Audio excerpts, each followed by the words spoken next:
नमस्कार, तिखट तडकामध्ये आपलं स्वागत आहे. आज आपण एक गोड रेसिपी बघतोय, पनीर मावा गुलाबजाम. आता आपल्याला त्याचं पनीर करून घ्यायचं आहे, पण आपल्याला ह्याच्यासाठी अगदी सॉफ्ट आणि ताजं पनीर पाहिजे. तर इथे मी 1 लिटर फुल फॅट दूध घेतलेलं आहे. ते आपल्या दुधाला छान उकळी आली आहे बघा. तर इथे आपण 2 चमचे व्हिनेगर आणि 2 चमचे साधारण पाणी घेतोय त्याच चमच्यानी. हे मिक्स करून घेतलं आहे आपण. याने काय होईल की दूध फाटेल. हे बघा, थोडे थोडे दाणे यायला लागलेत, म्हणजे आपलं दूध फाटण्याची क्रिया सुरू झाली आहे.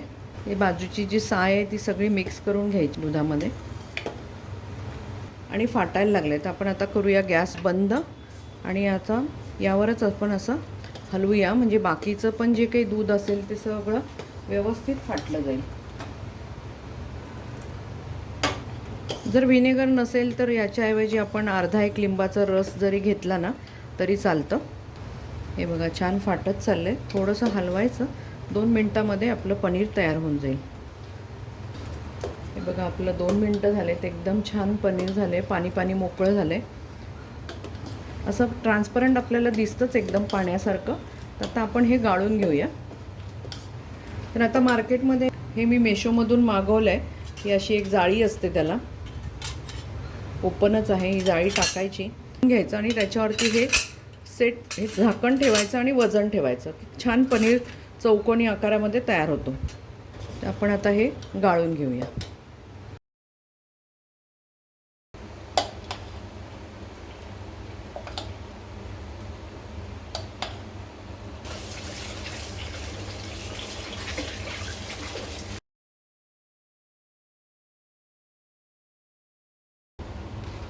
आता आपण हे पनीर छान धुवून घेतलंय. हे पनीरचं जे पाणी असतं हे कणिक मळायला किंवा आमटीमध्ये त्यामध्ये आपण हे ठेवूया भांडं. आणि आता आपण डिशमध्ये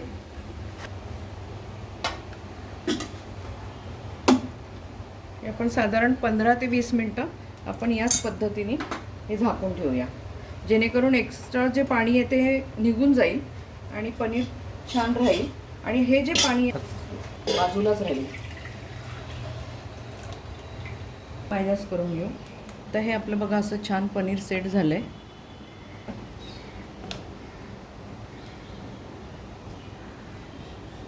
पनीर तर आपण हे काढून घेऊया. तर हे आपण मोजलेलं आहे पनीर, साधारण 200 ग्रॅम, एकदम सॉफ्ट झालं आहे.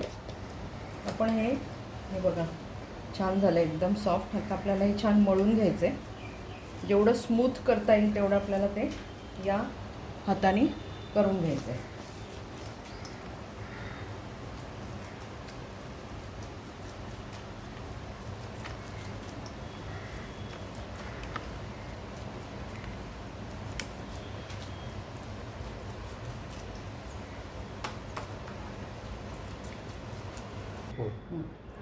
इथे आपलं पनीर छान मऊ झालं आहे. खरं थोडंसं पनीरमध्ये आपल्या पाणी राहिलं आहे, म्हणजे मी घाई केली म्हणू शकतो, किंवा राहिलं तरी काही हरकत नाही. तर इथे आपलं हे 200 ग्रॅम पनीर आहे. तर इथे हा घरी केलेला खवा आहे माझ्याकडे. हा 100 ग्रॅम आहे साधारण, म्हणजे जेवढं पनीर आहे त्याच्या अर्धं घेतलं आहे आपण. आणि आता हे थोडंसं पाणी सोकायला पाहिजे म्हणून इथे मी बारीक रवा घालते 2 चमचे. तर याऐवजी तुम्ही मैदा पण वापरू शकता. तर आता आपण हे बारीक रवा पनीरमध्ये चांगला मिक्स करून घेऊ. एकदम नाही घालायचा रवा, जेवढा लागेल तेवढाच बघायचा, पण साधारण 2 चमचे पुरेसा होतो.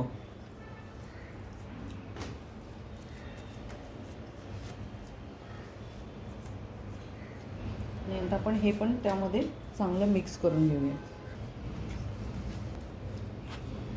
तुम्ही विकतचा पण खवा घालू शकता याच्यामध्ये.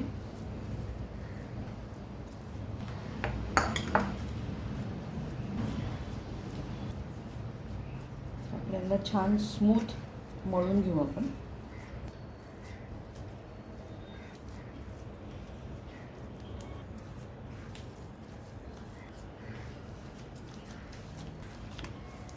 आपल्याला थोडंसं जर ओलं वाटलं, पातळ वाटलं, तर एखादा चमचा आपण रवा घालू शकतो, पण आत्ताच नाही घालायचा. कारण रवा कसं पाणी पितो ना, म्हणजे आता हे जेवढं आहे तर ते लवकरच घट्ट होईल, कारण आपण पाक करेपर्यंत तरी ते राहणार आहे.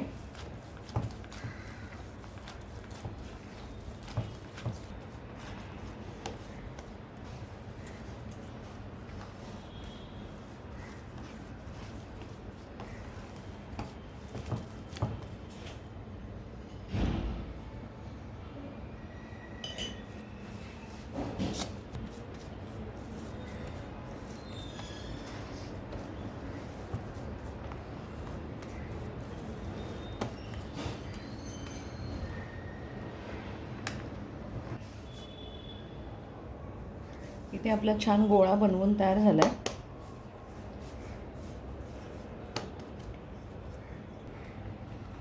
आपण याला थोडा रवा घातलाय म्हणून थोडंसं झाकून ठेवूया.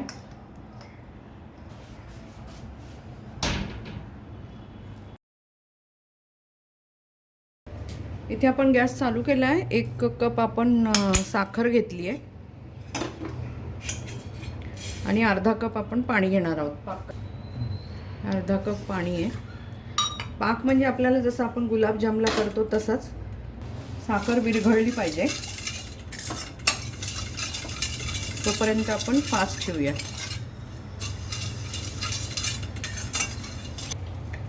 आपली साखर विरघळली आहे बघा. तर थोडं आपण ना 1 चमचा दूध घालूया, म्हणजे साखरेमध्ये जी काही घाण असेल ना ती सगळी मळी वरती येईल आणि आपण ती काढून घेऊ.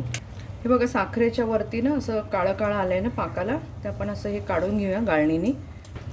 हे बघा हे आपण आता टाकून देऊ. आला आहे पाक म्हणजे आपल्याला गुलाबजामसाठी साखर विरघळून घ्यायची. एकतारी वगैरे काही करायचं नाही, त्याच्या आतच बंद करायचं आहे. मी गॅस बारीक केला आहे. त्यामध्ये घालूया आपण वेलची पूड. या वेलची पूडच्या ऐवजी तुम्ही अख्खी वेलचीचे दाणे जरी थोडेसे कुटून घातले तरी छान लागतात. आणि थोडंसं घालूया केशर. हे ऑप्शनल आहे, नाही घातलं तरी चालेल, असेल तर घाला.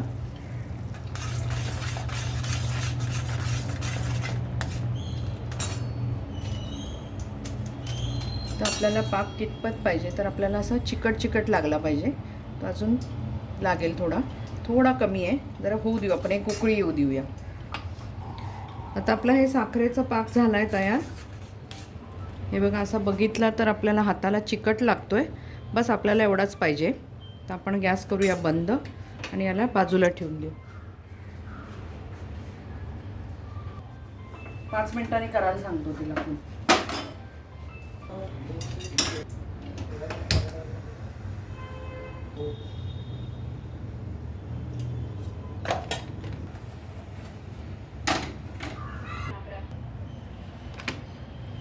इथे आपला गोळा छान मळून झाला आहे. तर आपण असे छोटे छोटे गोळे करून, तुम्ही एक तर त्याला असा अंडाकृती असाही शेप देऊ शकता किंवा नुसते गोळे पण ठेवू शकता. मी नुसते गोळेच ठेवते आहे. तर आपण असे आता सगळे गोळे करून घेऊया. आणि इकडे आपण गॅसवरती तेल तापायला ठेवले. तुम्ही तेल किंवा तूप कशातही तळू शकता. तर आपण सगळे गोळे पहिले करून घेऊया. आपलं तेल मीडियम ठेवलं आहे मी. आता त्यामध्ये हे सगळे गोळे घालूया आपण. गॅस एकदम बारीक पण नाही आणि फास्ट पण नाही. मी इथे तेल वापरले, तुम्ही तूपही वापरू शकता.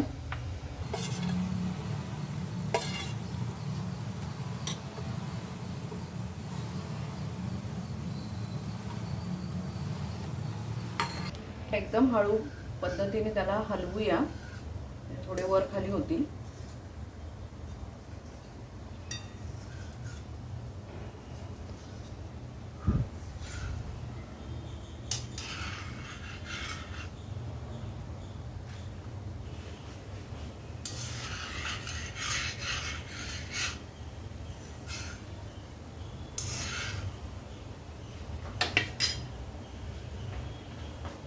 आपण असेच आता सगळे गोळे करून घेऊ उरलेल्या पिठाचे. बघा किती छान फुगलेत, मस्त हलके झालेत एकदम. फास्ट काय ठेवायचं नाही, कारण वरचं पटकन जळणार, म्हणजे आपल्याला वाटेल झालेत आणि आतून कच्चे नको राहायला, म्हणून मीडियम गॅसवरती आपल्याला तळून घ्यायचे ते.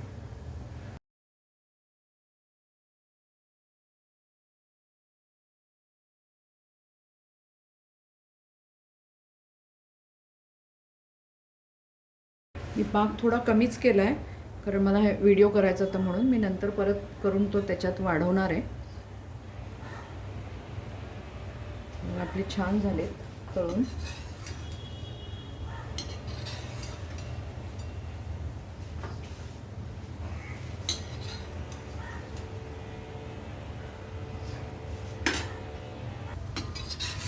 बघा छान झालेत आपले तळून. आपण आता हे जे आपलं पाक आहे, हा कोंबट आहे, त्यामध्ये घालूया. गार पण नको तो जास्त, कोंबट आहे. त्यामुळे आपण त्यामध्ये हे घालू.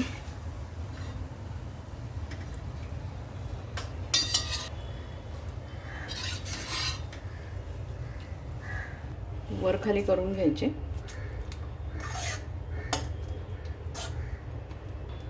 आपण अशाच पद्धतीने दुसरा लॉट पण तळून घेऊया. आता आपण हा दुसरा लॉट आहे हा तळून घेऊ.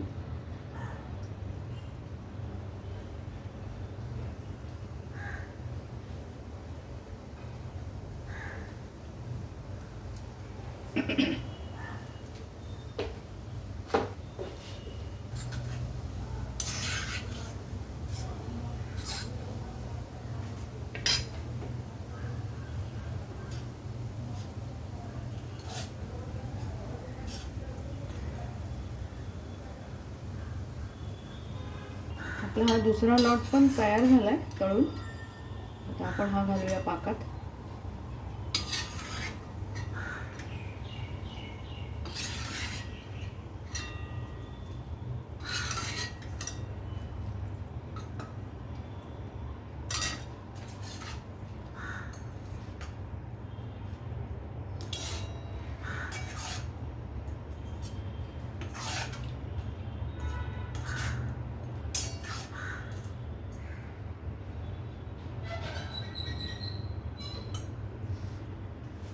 आपण हे जे उरलेले आहेत आपले ते तळून घेऊया. कोणी गेस्ट येणार असेल तर ही मिठाई आपण करू शकतो कमी पैशामध्ये घरच्या घरी आणि एकदम छान, म्हणजे कुठली भेसळ न करता. तर तुम्ही ही नक्की ट्राय करा. तुम्ही अजूनपर्यंत जर तिखट तडकाचे व्हिडिओ बघितले नसतील तर व्हिडिओ बघा, मित्रमैत्रिणींना शेअर करा, सबस्क्राईब करा. छान छान आणि सोप्या सोप्या रेसिपी आमच्या चॅनलवरती आहेत, तर नक्कीच बघा.